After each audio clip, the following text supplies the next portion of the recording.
Jayam Vishnupad Paramahamsa Pravachakachari Statirajata Shri Jagat Guru Siddhaswarupa Ananda Prabhupada Ki Jai. Jayam Vishnupad Paramahamsa Pravachakachari Statirajata Shri His Divine Grace A.C. Bhaktivedanta Swami Prabhupada Ki Jai. Ananta Koti Vaishnavinda Ki Jai. Namacharya Haridas Thakur Ki Jai. Prem Shikoho Shri Krishna Chaitanya Prabhu Nityananda Shri Advaita Gadadhara Shivasadi Gaur Bhaktivinoda Ki Jai. Shri Shri Radha Krishna Gopa Gopinath Shyamakunda Radhakunda Giri Govardhan Ki Jai. Vrindavan Dham Ki Jai. Mayapur Dham Ki Jai. Jagannath Puri Dham Ki Jai. Jamuna Maya Ki Jai. Ganges Maya Ki Jai. Shrimati Tulsi Dev Ki Jai. Nitai Gaur's World Mission Ki Jai. All glories to the assembled devotees. All glories to the assembled devotees. All glories to the assembled devotees. All glories to Shishi Guru and Gauranga, Gaurfam Ananda.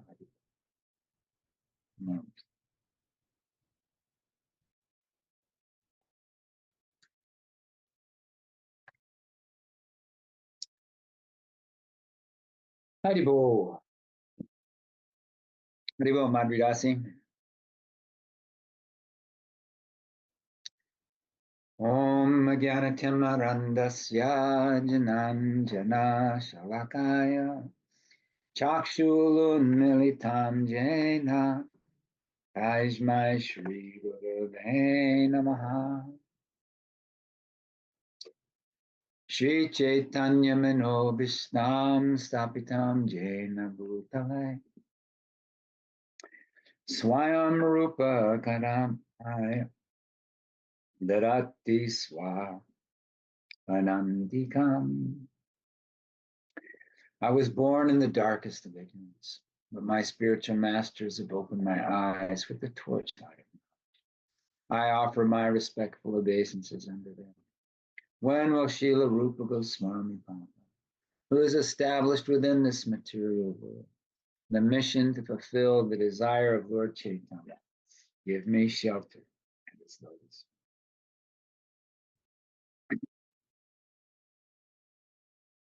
Namaste everyone, welcome. The 8th canto of the Śrīmad Bhāgavatam by His Divine Grace A.C. Bhaktivedanta Swami Prabhupada. Chapter 2, The Elephant Gajendra's Crisis.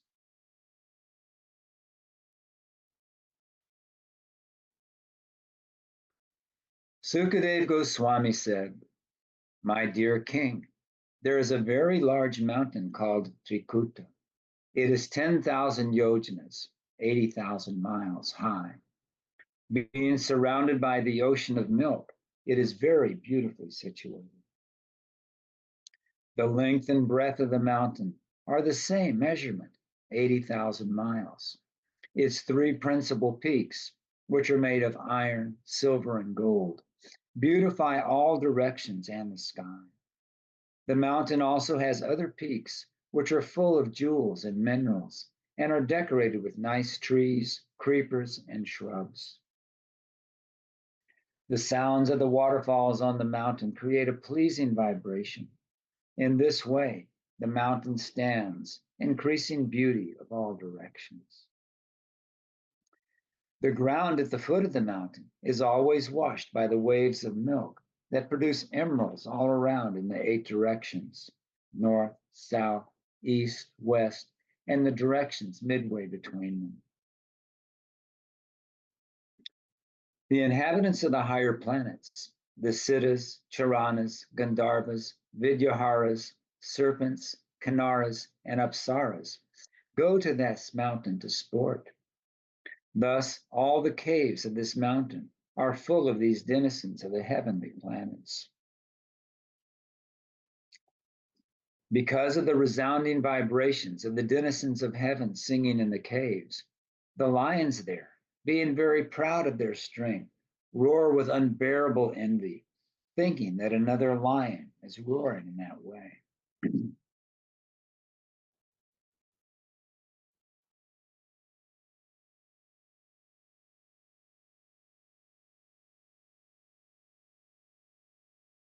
In his purport, Bhaktivedanta Swami Prabhupada states, in the higher planetary systems, there are not only different types of human beings, but also animals like lions and elephants. There are trees, and the land is made of emeralds. Such is the creation of the Supreme Personality of Godhead. Srila Bhaktivinoda Thakur has sung in this regard, Keshava, Tuya Jagata Vichacha. My Lord Keshava, your creation is colorful and full of varieties. Geologists, botanists, and other so-called scientists speculate about other planetary systems, being unable to estimate the varieties on other planets. They falsely imagine that all planets but this one are vacant, uninhabited, and full of dust. Although they cannot even estimate the varieties existing throughout the universe, they are very proud of their knowledge, and they are accepted as learned by persons of a similar caliber. As described in the Śrīmad Bhāgavatam 2.3.19, Savidvahara haushtra kvitratai samshastu purusha parasha. Materialistic leaders are praised by dogs, hogs, camels, and asses, and they themselves are also big animals. One should not be satisfied with the knowledge imparted by a big animal. Rather, one must take knowledge from a perfect person like Sukadeva Goswami. Mahajano yena gatasha pantaha. Our duty is to follow the instructions of the Mahajans. There are 12 Mahajans, and Sukadeva Goswami is one of them. Whatever he says, we consider to be factual. This is perfect knowledge.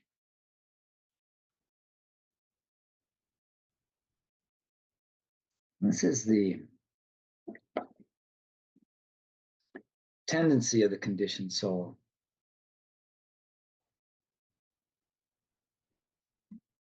Not just the conditioned soul, the envious conditioned soul. We come to this material platform because why? Because we're envious of the supremacy of Krishna. We want to have some kind of value independent of Krishna, independent of our relationship with Krishna. And so it becomes very important to us to find some way to add some so-called value to our existence and place us higher or more better situated than other entities in this world that we find ourselves in. So the material scientist, even though there's so much common sense evidence to the contrary,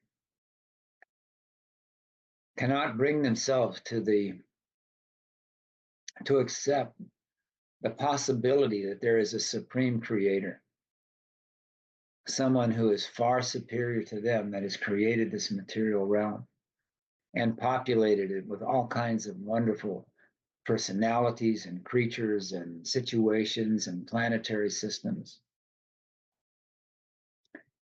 And so they think that whatever they can perceive through their blunt material senses is all there is. Even though they have so much evidence that their senses are very limited and imperfect, they still must conclude that whatever they've been able to see and then therefore speculate upon must be the absolute truth. Because who could be more knowledgeable and powerful and intelligent than they are? But the devotee, he understands.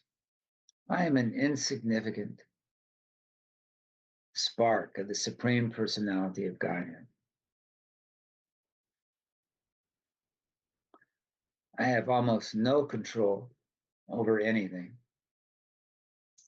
I'm constantly battling with the miseries of Adhyatmic, Adhibodhic, Adhidaivic. I don't know what's going to happen in the world around me. I can barely control my own mind to the point of being able to get through my daily activities. And yet, somehow or another, I still feel that I am worthy of everyone's love and appreciation and adoration. Or if not everyone's, at least a small subset of everyone.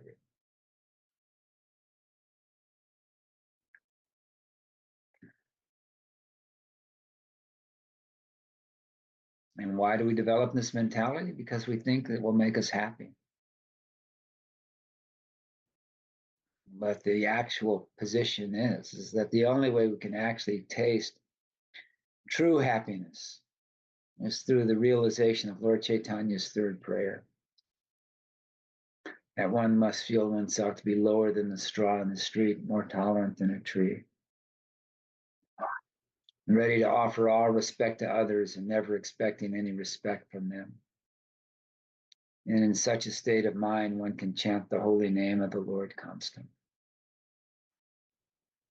It's only in that position of feeling lower than the street that we can actually taste actual love for Krishna. And without tasting love for Krishna, we're just doomed to be empty and unhappy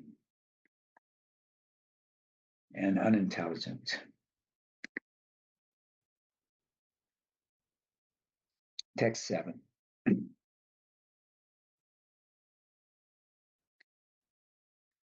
The valleys beneath Trikuta mountain are beautifully decorated by many varieties of jungle animals, and in the trees, which are maintained in gardens by the demigods, varieties of birds chirp with sweet voices. Trikuta mountain has many lakes and rivers, with beaches covered by small gems resembling grains of sand. The water is as clear as crystal, and when the demigod damsels bathe in it, their bodies lend fragrance to the water and the breeze, thus enriching the atmosphere. So in this earthly realm, our bodies are full of unpleasant things, and therefore they emanate very unpleasant odors. And so people find they have to put all kinds of things in their body to try to mask its unpleasant odor and try to give the illusion that it smells nice. But in these heavenly, higher planetary systems, the bodies actually smell. The damsels' bodies smell so nice and fragrant that they actually add to the atmosphere of not only the air, but even the water takes on the fragrance of the damsels when they bathe in it. Text 9 through 13. In a valley of Trikuta mountain, there was a garden called Rikmat.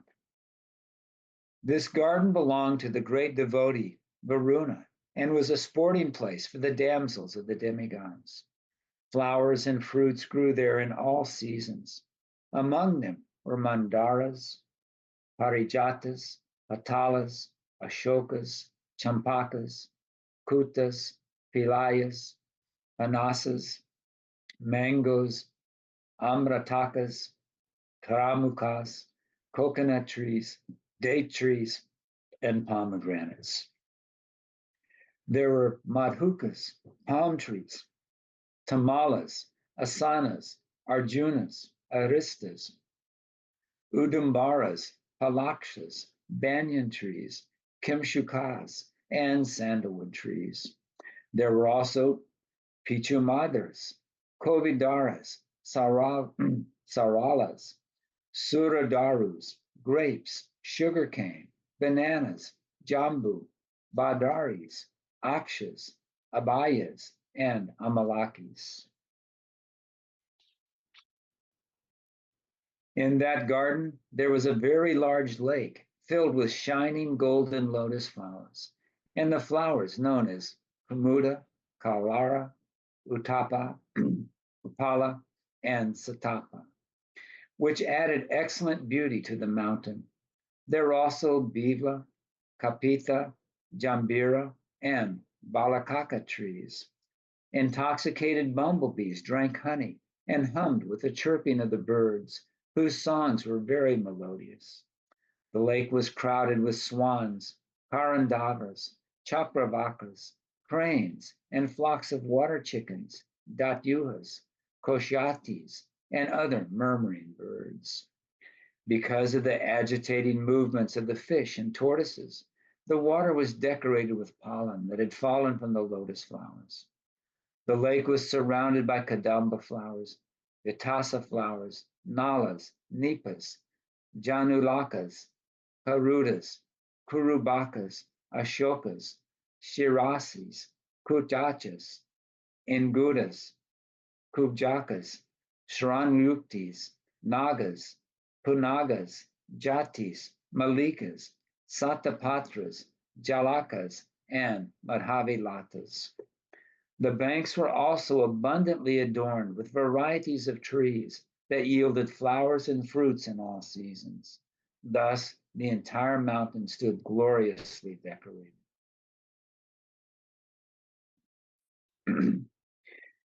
The leader of the elephants, who lived in the forest of the mountain Tikuta, once wandered toward the lake with his female elephants.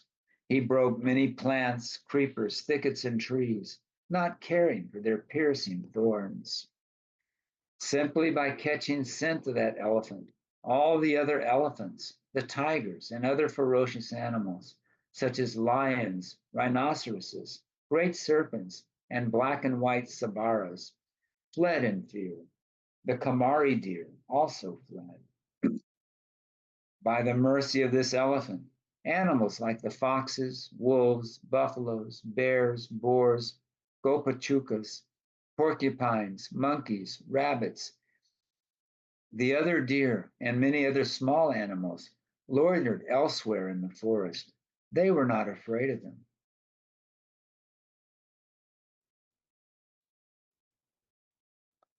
Surrounded by the herd's other elephants, including females, and followed by the young ones, Gajapati, the leader of the elephants, made Trikuta Mountain tremble all around because of the weight of his body.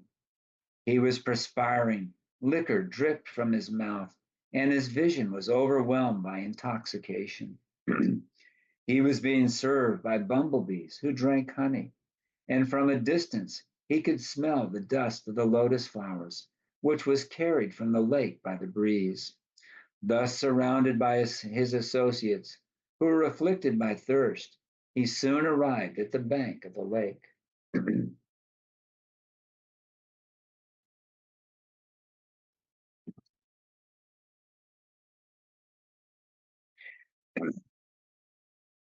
By the mercy of this elephant, animals like the foxes, wolves, buffaloes, bears, boars, gopachukas, porcupines, monkeys, rabbits, and the other deer and many as, oops, I'm sorry, lost my point. Yeah, you went back one. No big deal. You didn't skip any. The king of the elephants entered the lake, bathed thoroughly, and was relieved of his fatigue. Then, with the aid of his trunk, he drank the cold, clear nectarian water, which was mixed with the dust of lotus flowers and water lilies, until he was fully satisfied. Like a human being who lacks spiritual knowledge and is too attached to the members of his family, the elephant, being illusioned by the external energy of Krishna, had his wives and children bathe and drink the water. Indeed, he raised water from the lake with his trunk and sprayed it over them. He did not mind the hard labor involved in this endeavor.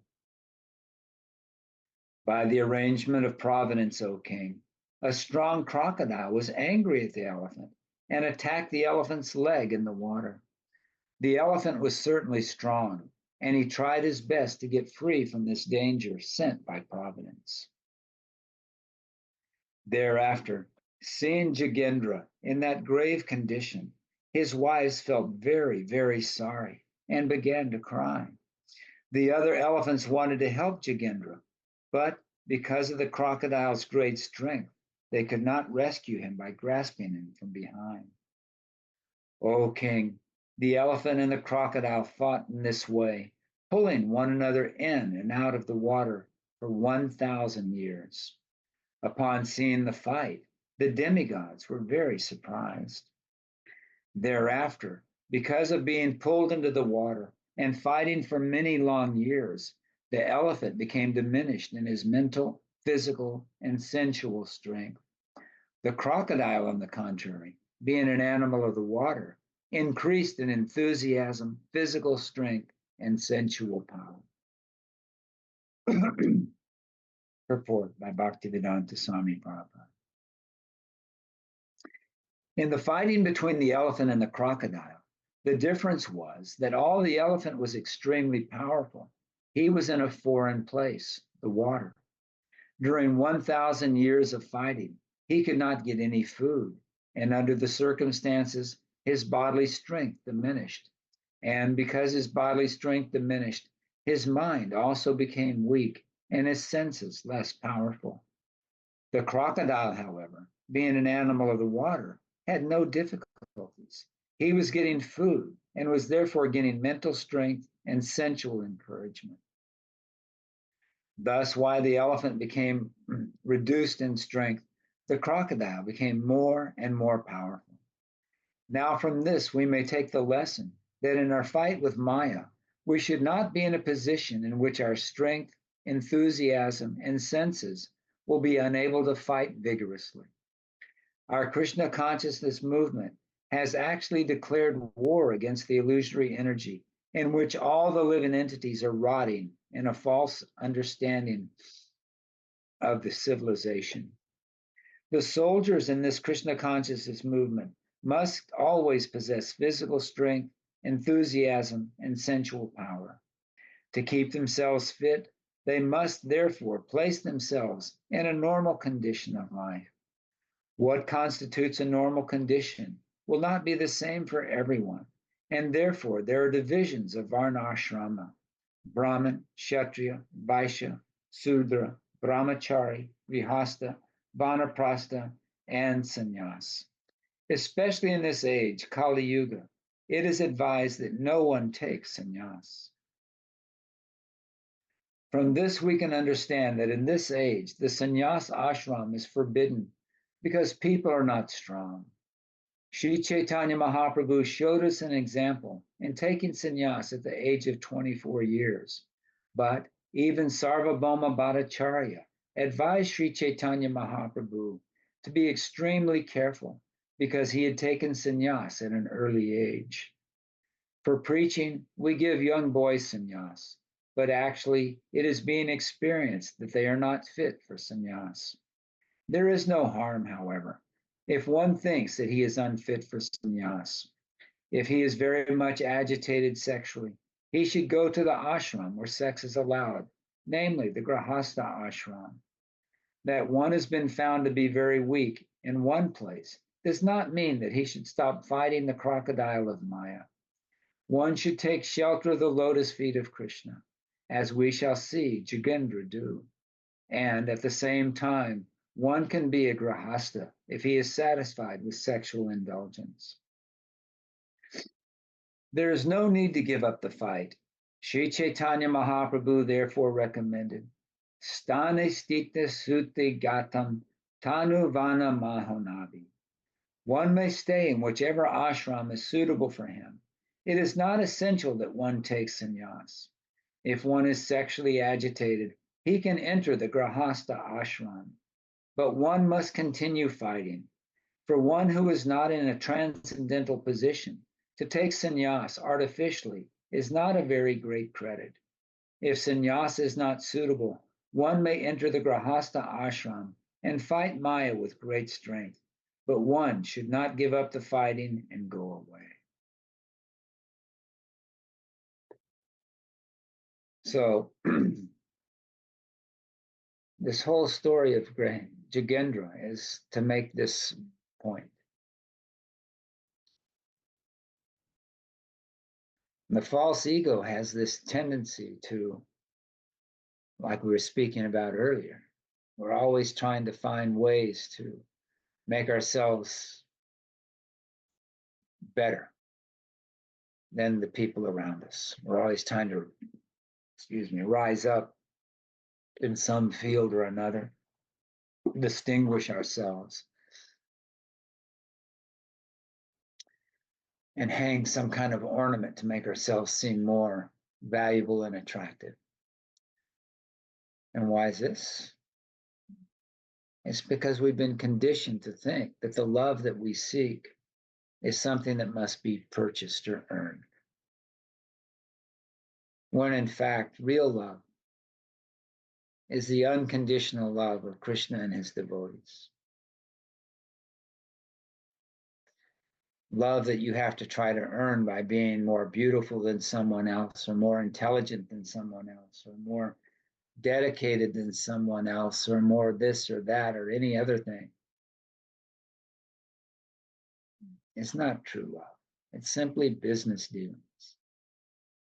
You're trying to buy the affection. You're trying to buy the adoration. You're trying to fill in that hole that's in your heart being caused by not having a relationship with Krishna.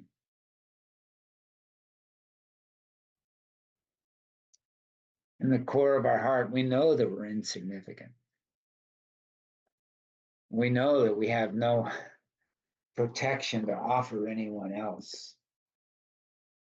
We don't have really anything to offer. What little attributes we may have are simply temporary gifts given to us by Krishna or the material nature, and they're destined to be taken away.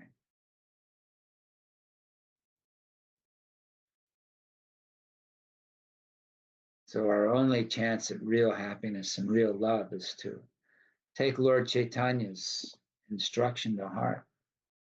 Realize that not just feeling that one is lower than the straw in the street, but realizing, yes, I am lower than the straw in the street. I am so insignificant.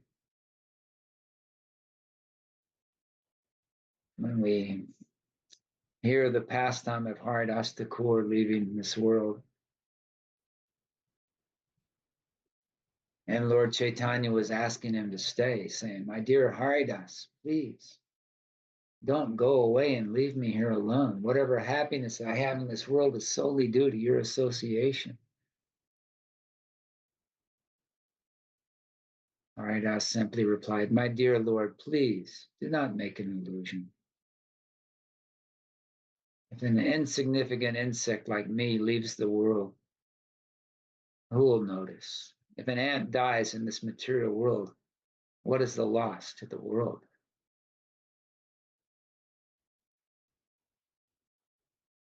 Haridas Thakur, even though he was recognized as the Namacharya, even though Lord Chaitanya used to personally come and see him and bring him Mahaprasad from Lord Jagannath, because he wasn't allowed in the temple of Jagannath because he was born in a low family.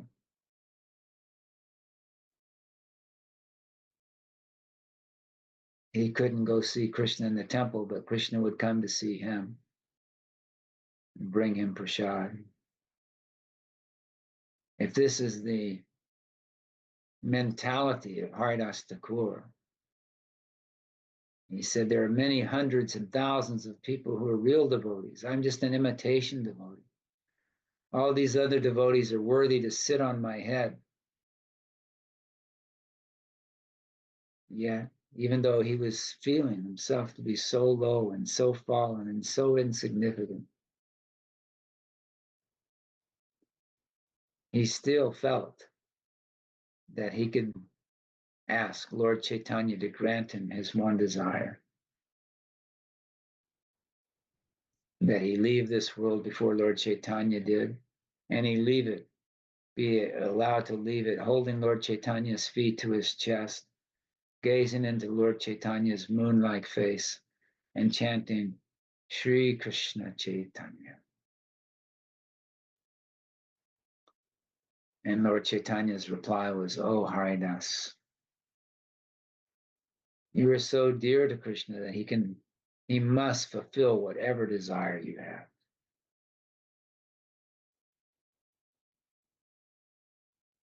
This is the strength of the devotee of Krishna. Even though he's realizing that I have no power, I have no influence, I have nothing except that which Krishna gives me. Still, I am loved by Krishna. I am part and parcel of Krishna. I am part of Krishna's spiritual realm. Therefore, it is my right, my inheritance, to live in that spiritual world where every word is a song, where every step is a dance.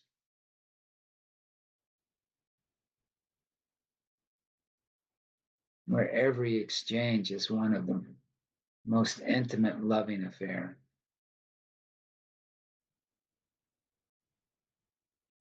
This is where we belong.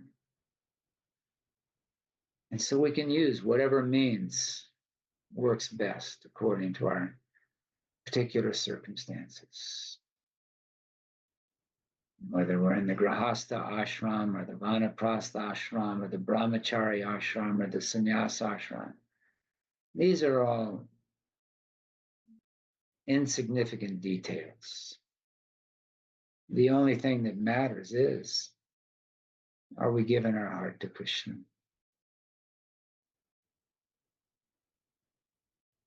Are we embracing the invitation of our dear spiritual master to take shelter of Krishna's lotus feet, take shelter of Krishna's holy names,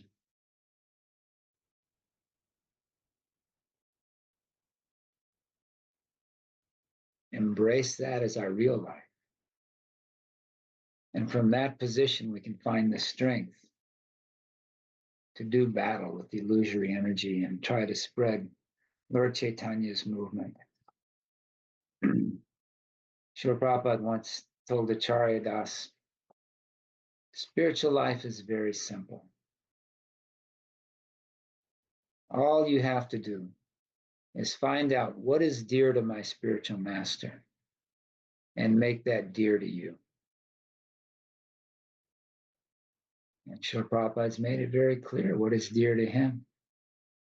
What is dear to him is to try to give Krishna's names to everyone in this material world. Give them the opportunity to taste those loving exchanges that are there in the chanting of Krishna's names. So whatever condition we find ourselves in, whatever position providence has dished up for us, if we simply take shelter of whatever Krishna's given us, he's given us everything we need.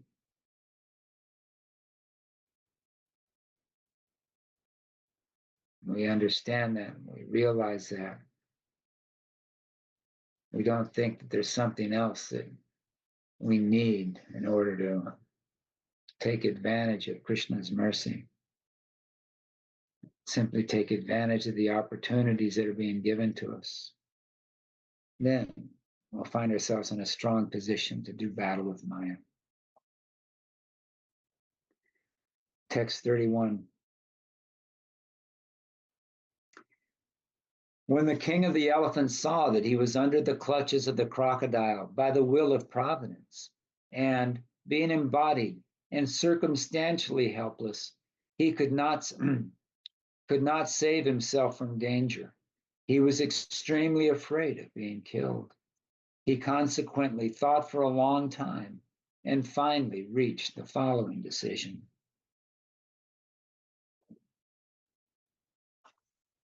Report. Everyone in the material world is engaged in a struggle for existence. Everyone tries to save himself from danger. But when one is unable to save himself, if he is pious, he then takes shelter of the lotus feet of the Supreme Personality of Godhead. This is confirmed in Bhagavad Gita. 4 kinds of pious men, namely, one who is in danger, one who is in need of money, one who is searching for knowledge, and one who is inquisitive begin to take shelter of the Supreme Personality of Godhead in order to be saved or to advance. The king of the elephants, in his condition of danger, decided to seek shelter of the lotus feet of the Lord. After considerable thought, he intelligently arrived at this correct decision. Such a decision is not reached by a sinful man.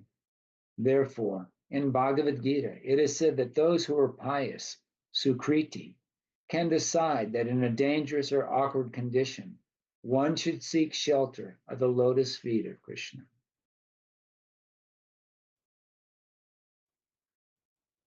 So we often, when we're speaking to people and we try to encourage them, we say, oh, somehow or another you have achieved this human form of life. And this human form of life is so important because only in the human form of life does one have the advanced consciousness to ask the questions. Who am I? What am I doing here?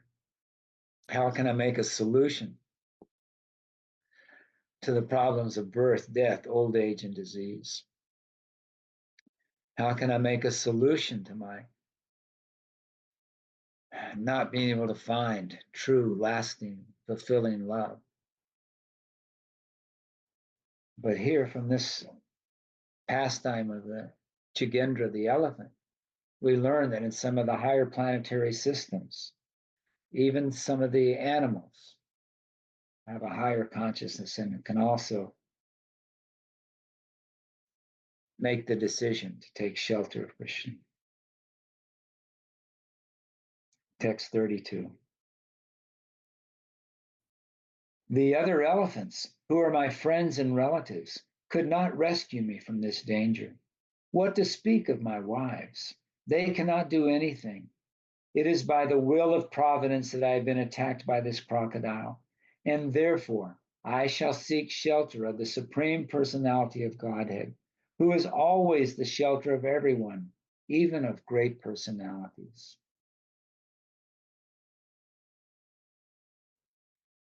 In the purport, Bhaktivedanta Swami Prabhupada states, this material world is described as padam padam yad vipadam, which means that at every step there is danger. A fool wrongly thinks that he is happy in this material world, but the fact is that he is not. For one who thinks that he is that way is only illusioned. At every step, at every moment, there is danger. In modern civilization, one thinks that if he has a nice home and a nice car, his life is perfect.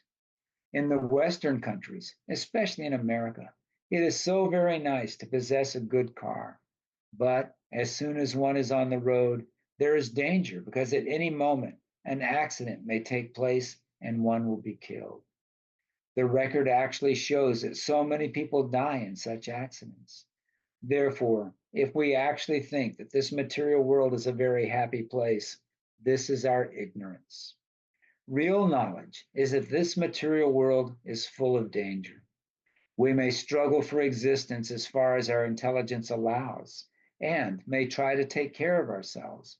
But unless the Supreme Personality of Godhead, Krishna, ultimately saves us from danger, our attempts will be useless.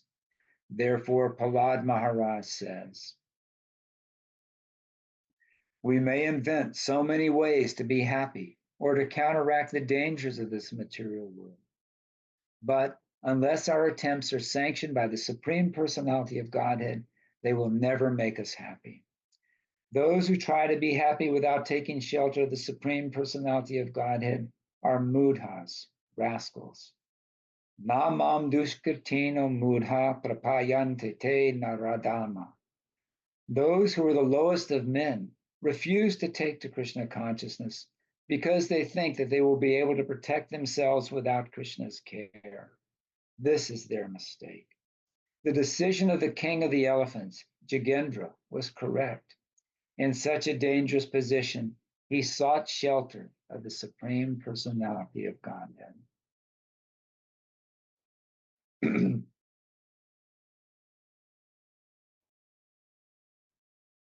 33. The Supreme Personality of Godhead is certainly not known to everyone, but he is very powerful and influential. Therefore, although the serpent of eternal time, which is fearful in force, endlessly chases everyone, ready to swallow him, if one who fears this serpent seeks shelter of the Lord gives him protection, even death runs away in fear of the Lord. I therefore surrender unto him, the great and powerful supreme authority, who is the actual shelter of everyone. Nice analogy, yeah? The analogy of time being like a serpent, trying to swallow us up.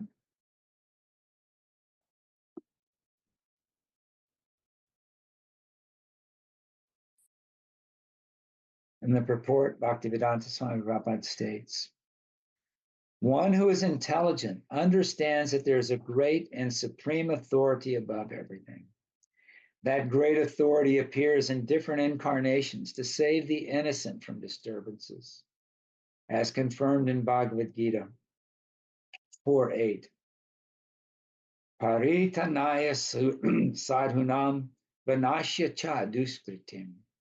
The Lord appears in his various incarnations for two purposes.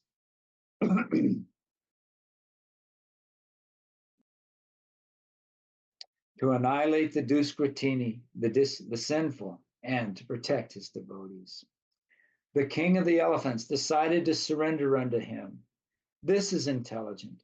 One must know that the great supreme personality of Godhead and surrender unto him. The Lord comes personally to instruct us how to be happy, and only fools and rascals do not see by intelligence this supreme authority, the supreme person.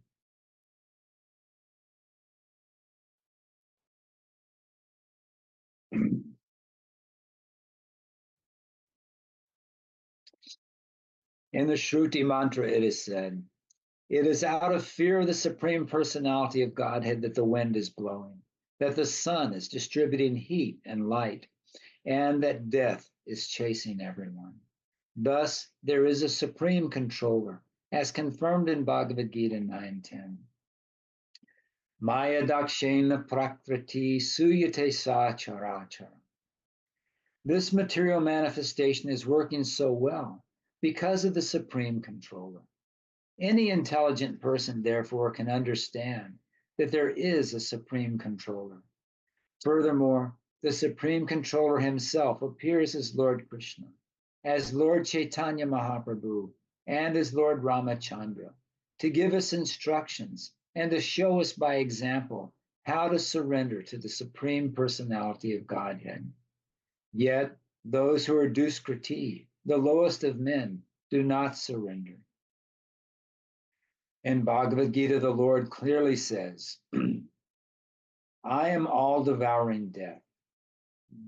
Thus, Mritu, or death, is the representative who takes everything away from the living entity who has accepted a material body. No one can say, I do not fear death. This is a false proposition. Everyone fears death.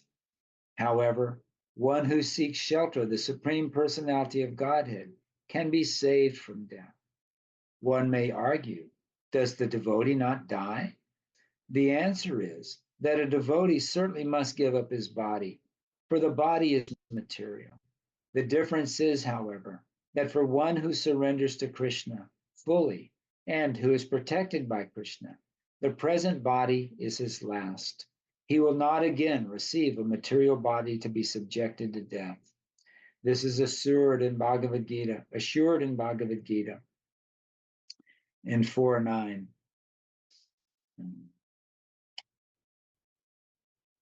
A devotee, after giving up his body, does not accept a material body, but returns home back to Godhead. We are always in danger because at any moment death can take place. This is not it is not only that Gajendra, the king of the elephants, is afraid of death. Everyone should fear death because everyone is caught by the crocodile of eternal time and may die in any moment. The best course, therefore, is to seek shelter of Krishna, the Supreme Personality of Godhead, and be saved from the struggle for existence in this material world, in which one repeatedly takes birth and dies. To reach this understanding is the ultimate goal of life. Thus end the Bhaktivedanta purports of the 8th canto, 2nd chapter of the Śrīmad Bhāgavatam, entitled The Elephant Gajendra's Crisis.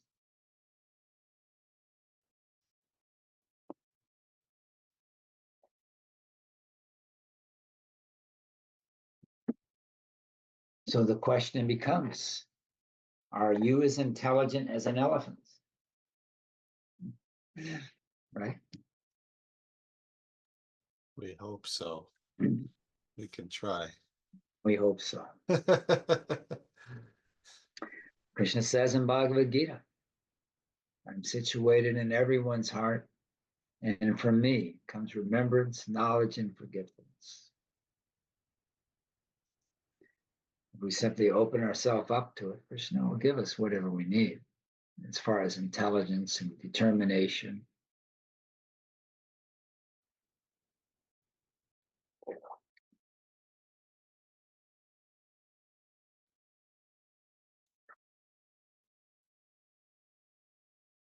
But material energy is so strong, the illusion is so strong, it becomes very difficult to realize. Death can come at any instant. No one is immune.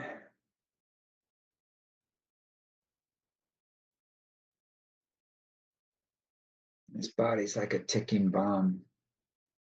But unlike in the movies, there's no big red LED with the numbers counting down. We don't know how much time we have left in this body. Happen at any instant.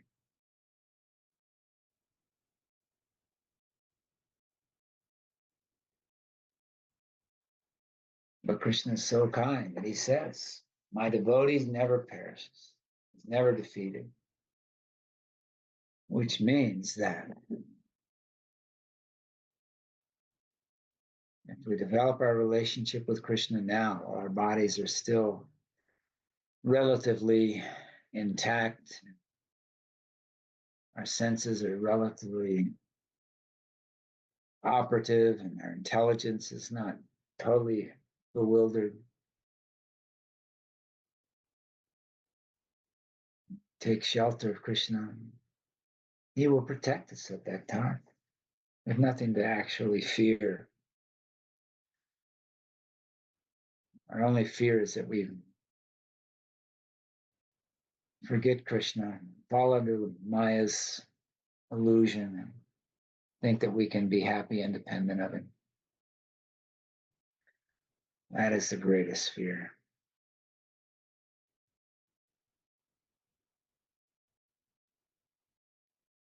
That's why Queen Kunti prayed to Krishna.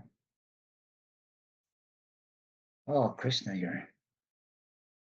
you're going to leave us. Well, if you're going to leave us, let us at least always be in anxiety. Because only when we're in anxiety is it so easy to remember you and take shelter of you. As soon as things are going well for us, we have a tendency to, everything's okay. I don't need to be taking shelter of Krishna right now. I got this wired.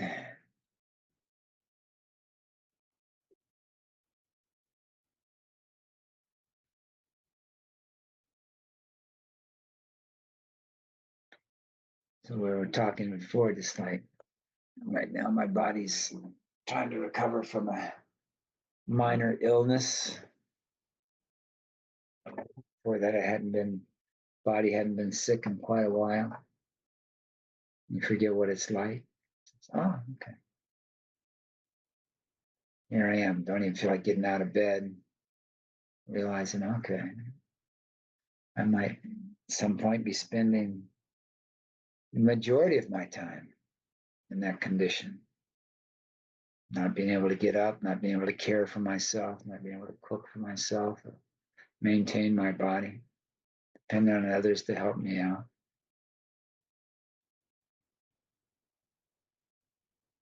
When I'm not able to distract myself by going through the actions of maintaining this body,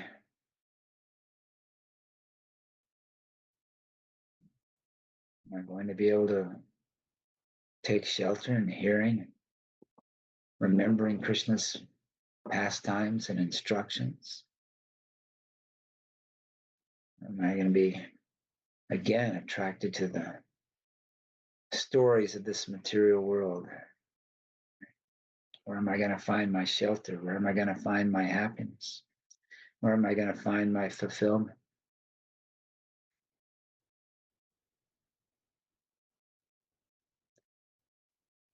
Everything that Krishna does is for us.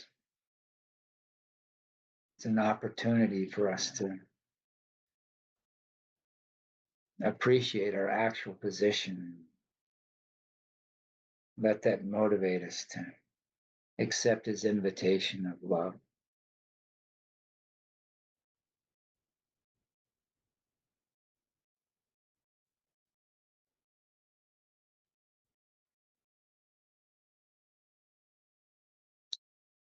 Anyone have anything they want to contribute or comment on? Question?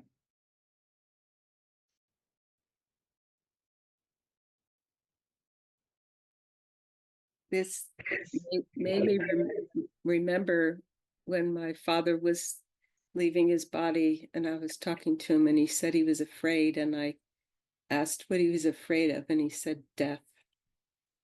And it just made me remember him, and I tried to talk to him about it, to pray to God and ask for forgiveness if he was for anything that he had done in his life, so maybe he wouldn't be so afraid. But this made me remember that, what you're talking about. And you never know. I know. And so many so-called modern religions, they think that they have to control people by fear, and they always talk about instilling the fear of God into people. Yeah. And we read those quotes, right? That the wind blows and the sun shines out of fear of God. But the higher understanding is that there's no need to fear God. God is the one person we don't need to fear. He's the one that actually loves us unconditionally, whose every thought is for our welfare and for our benefit. He's always wishing us well. He's our ever well-wisher.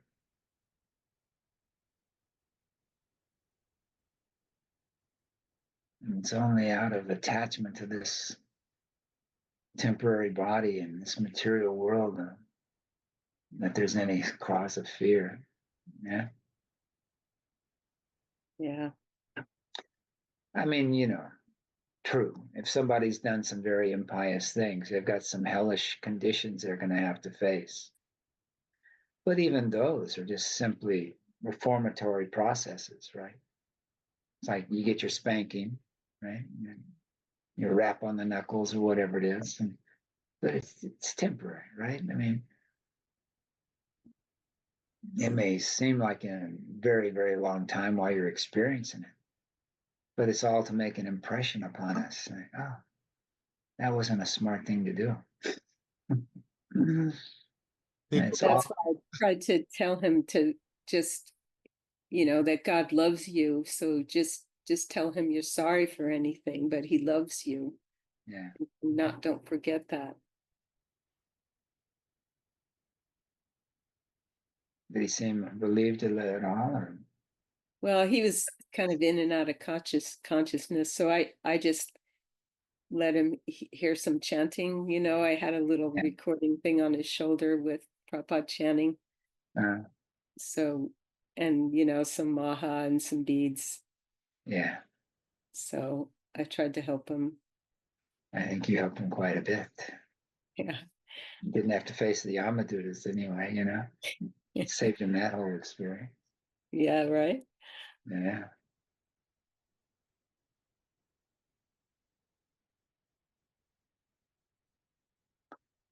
Just every now and then, you know, you just get these little flashes of clarity, you know. We have our responsibilities in life, you know. We just think, oh, okay, I got to do this, I got to do that. And we have our priority list and all these things, and we're trying to get all these things done or whatever. But really, when it comes right down to it, it's all just the equivalent of child's play, right? There's no real value to any of it, you know. Well, except if it's involved in spreading Lord Chaitanya's mission and you're going out and doing things in that regard. But as far as, you know, maintaining the material body and stuff like that, it's kind of easy to forget, you know, what's really important. You think about, you know, what Krishna had to do to Arjuna to bring him to that platform of being able to totally surrender, you know, get out of that whole illusion of being the Kshatriya and this and that, you know, being able to just see things with full clarity. That point where it's this total mental breakdown on the battlefield. And not just having a mental breakdown in the privacy of your bedroom, but in the middle of the battlefield in front of everyone that you care about, right? I mean, try to wrap your head around that. I mean, whoa. That's a pretty heavy thing Krishna is asking Arjuna to do, right?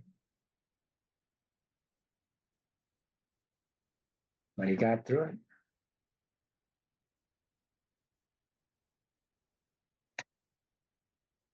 Anything else before we chant for a couple of minutes?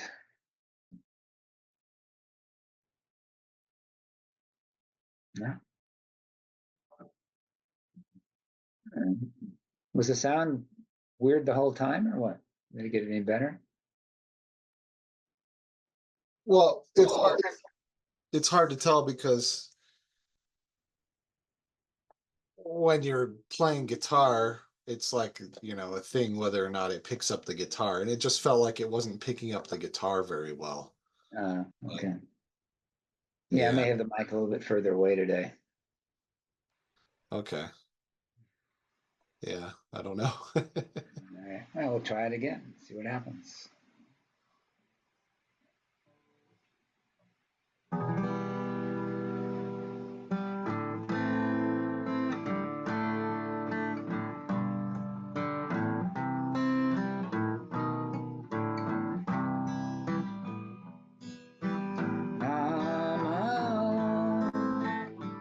Vishnu Padaya Krishna Prastaya Bhutale Chate Siram Swarupananda Parmaham Sayite Namine Namo Vishnu Padaya Krishna Prastaya Bhutale Chate Siram Swarupananda Parmaham Sayite Namine Namo Siddha Swarupananda Parmaham Sadnam Purakaruna Swarupaya prasthayate Namaskaram Swarupamnanda Nam Sandam Purakarana Swadhyaya Hare Krishna Prasthayate Namaste Sarasvati Deva Gauravani Pracharane Nivasesha Sunyavani Hastata Deshatarane Namaste Sarasvati Deva Gauravani Pracharane Nivasesha Sunyavani Hastata Deshatarane Raja Shri Krishna Chaitanya Prabhu Nityananda Shri Advaita Gadadhara Vasudeva Bhaktivinoda Raja Shri Krishna Chaitanya Prabhu Nityananda Shri Advaita Gadadhara Vasudeva Bhaktivinoda Hare Krishna Hare Krishna Krishna Krishna Hare Hare Hare Rama Hare Rama Rama Rama Hare Hare Hare Krishna Hare Krishna Krishna Krishna Hare Hare Hare Rama Hare Rama Rama Hare Hare Jaya Radhe Jaya Krishna Jaya Jaya Vrindavan Shri Govinda Gopinatha Dhanava Jaya Radhe Jaya Krishna Jaya Jaya Vrindavan Shri Govinda Gopinatha Dhanava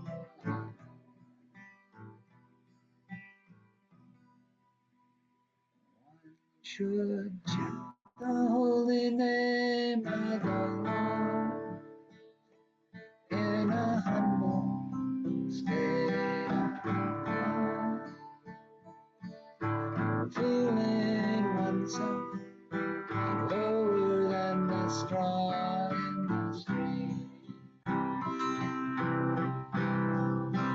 One should be more tolerant than a tree, void of all sense of cross-prestige, ready to offer our respects to others. In such a state of mind, one can chant the holy name of the Lord constantly. Jaya Jaya Shri Chaitanya Jaya Jaya Jana Jaya Jaya Shri Chaitanya Jaya Jaya Nityananda Namaste Shri Gaya Lalala Narayane Hiranyakashipu Rakshaha Shri Tankanakala Kana Shringa Paratona Shino Jato Jato Jamikatona Shino Yana Shringa Iradi Nishino Shringa Marim Saranam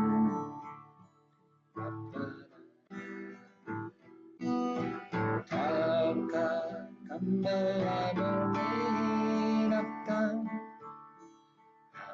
Kashmina Radhita Hiranyakashipu Radhavringa Keshavita Narahari Rupa Jaya Jagadisha Jaya Jagadisha Jaya Jagadisha